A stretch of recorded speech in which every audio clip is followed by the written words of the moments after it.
Assalamualaikum warahmatullahi wabarakatuh. Berjumpa kembali dengan channel Dunia 1001, channel yang mengisahkan tentang kisah-kisah lucu Abu Nawas. Semoga kebaikan dan keberkahan selalu tercurahkan untuk kita semua. Amin, amin ya robbal alamin. Pada kesempatan kali ini, saya akan mengisahkan tentang kisah Abu Nawas dan keledai yang hilang.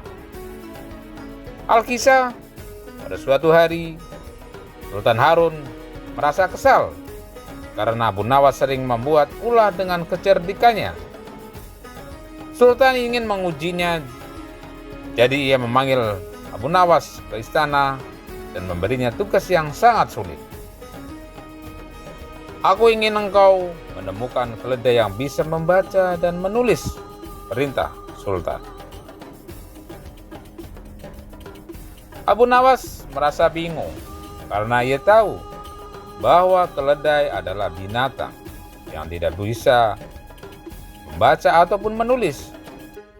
Namun, ia tidak ingin membuat Sultan marah. Jadi ia pun berpikir keras bagaimana cara menyelesaikan tugas ini.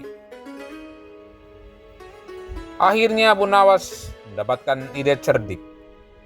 Dia meminta izin kepada Sultan untuk mengambil waktu selama 1 minggu untuk mencarinya. Si keledai pintar yang dimaksud oleh Sultan itu.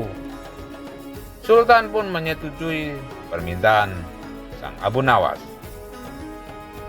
Dan selama seminggu, Abu Nawas tidak mencari keledai di pasar ataupun di desa manapun.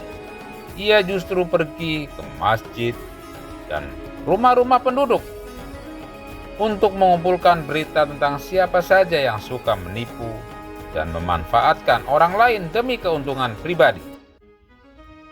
Dan setelah seminggu, Abu Nawas pun kembali ke istana dengan membawa daftar nama orang-orang yang telah ia kumpulkan itu. "Apa ini, Abu Nawas?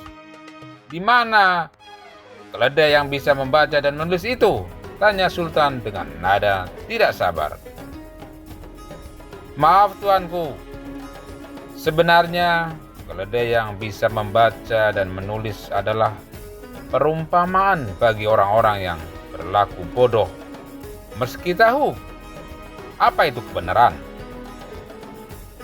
Mereka tahu mana yang benar dan mana yang salah, tetapi mereka tetap bertindak jahat," jawab Abu Nawas sambil menyerahkan daftar nama tersebut kepada sang Sultan. Sultan pun tertawa mendengar jawaban Abu Nawas. Ia menyadari bahwa Abu Nawas menggunakan kecerdikannya untuk memberikan pesan tersirat dengan cara yang halus. Abu Nawas menunjukkan bahwa di antara manusia juga ada yang bertindak seperti keledai, meski mereka tahu bagaimana seharusnya berperilaku. Sultan akhirnya membebaskan Abu Nawas dari tugas itu dan mengagumi kecerdikannya dalam menyelesaikan masalah tanpa menyinggung siapapun. Terima kasih. Demikianlah cerita atau kisah Abu Nawas dan sang keledai. Semoga terhibur. Mohon maaf jika ada kesalahan kata. Cukup sekian. Jangan lupa like dan subscribe. Wabillahi taufiq wal hidayah. Wassalamualaikum warahmatullahi wabarakatuh.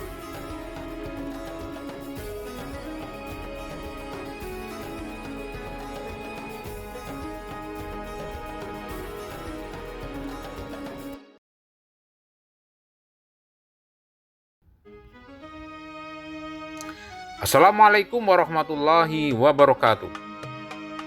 Jumpa lagi di channel Dunia 1001, channel yang mengisahkan tentang kisah-kisah Islam dan Abu Nawas.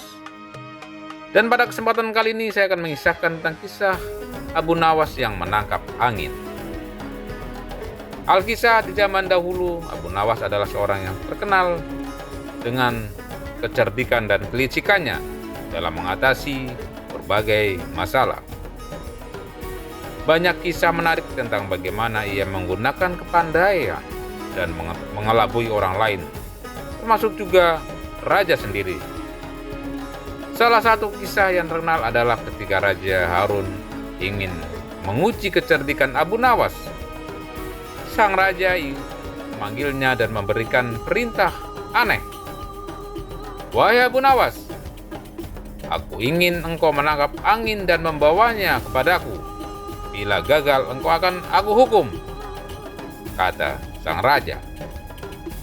Abu Nawas berpikir dengan keras. Ia tahu permintaan itu adalah permintaan yang mustahil, tapi ia tidak mau menyerah. Akhirnya ia datang ke hadapan sang raja sambil membawa sebuah kendi. Raja pun heran dan bertanya, "Apa ini Abu Nawas?"